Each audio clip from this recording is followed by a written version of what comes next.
2024 was a terrible year for gaming and nothing good came out. All the AAA games like Suicide Squad, Skull and Bones, and Unknown 9 were shit.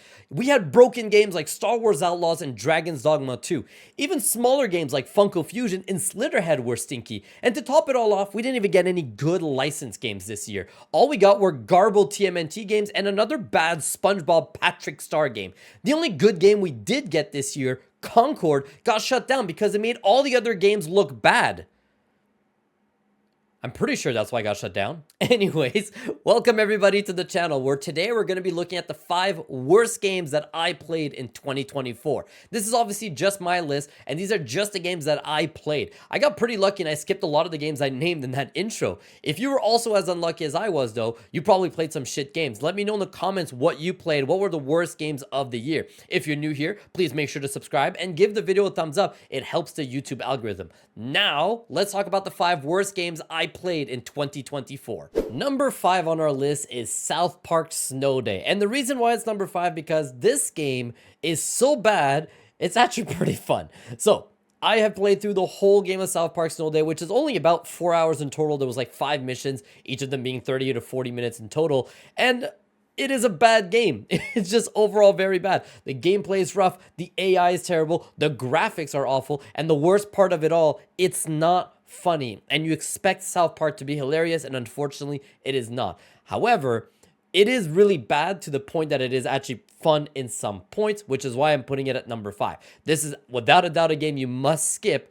But if you're going to, for whatever reason, decide to play bad games this year, at least you'll have a bit of fun with this one. Number 4 on our list is XDefiant, another game that I had fun with at the start, but the more I played it, the more disappointed I was. XDefiant came out as a game that I thought could be kind of at the same level as Call of Duty, but obviously not to that peak, made by Ubisoft. But the more I played it, the more the bad started to come up. First of all, the lag and delay on this was unbelievable. I would be shooting an enemy, and then after 20 seconds, I'm like, oh, now it's registering, which is unacceptable in a first-person shooter game. The characters are kind of all lame. The abilities were not very well balanced. There were some characters way stronger than other. And when you first start playing, the fact that the matchmaking was done with no skill-based matchmaking sounds like a good idea until you start playing and realizing that you're going to have fun sometimes, but most of the time, if you're like me and you're not the best player, because there's no skill-based matchmaking, you are going to have a rough time and you're not going to be enjoying this game.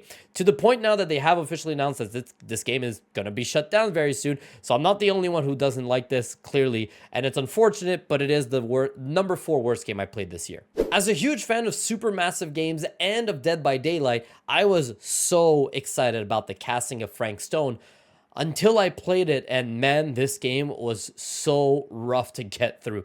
The graphics were so buggy. There were so many bad animations. The decisions do not matter. You feel like when you're playing a game like this, like The Quarry and Until Dawn, and any other decision-based games, your choices should matter as the game goes on. And this is the first one in a long time that I felt like every time I did something, it didn't affect anything at all, and it was very disappointing. It had some cool moments throughout that I did like here and there, but it is very short, and I'd say 80% of it is pretty lame, and you feel like it doesn't help build anything at all. The twists weren't really big surprises as well. It was just big disappointment. Please skip this game.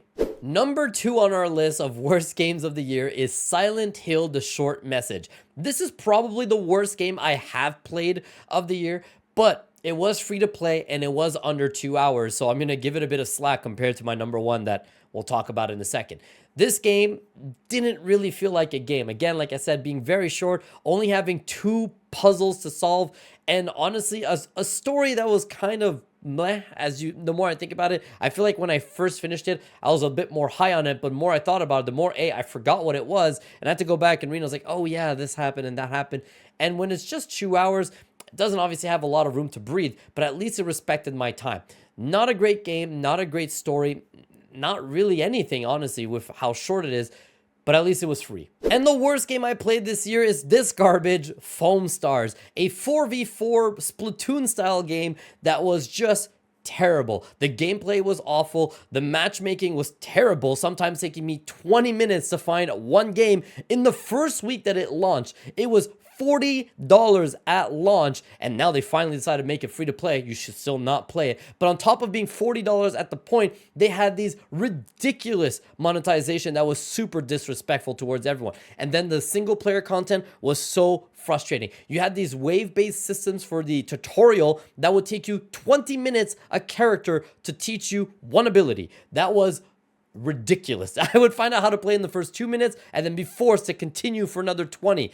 Oh, it was so frustrating. I hated playing this game, and I played so much of it for a YouTube video that is now not even on the channel anymore. That's how much this game pissed me off. No one should play Foam Stars. Don't play the single player. The multiplayer, you're gonna jump into a game, if you even find a game. I don't even know if anyone's still playing this, and sometimes you would finish a game before even being able to defeat one enemy. That's how boring the gameplay was for this. If you're gonna play something like this, play Splatoon or play any of the other games on this list. They're all way better than this garbage.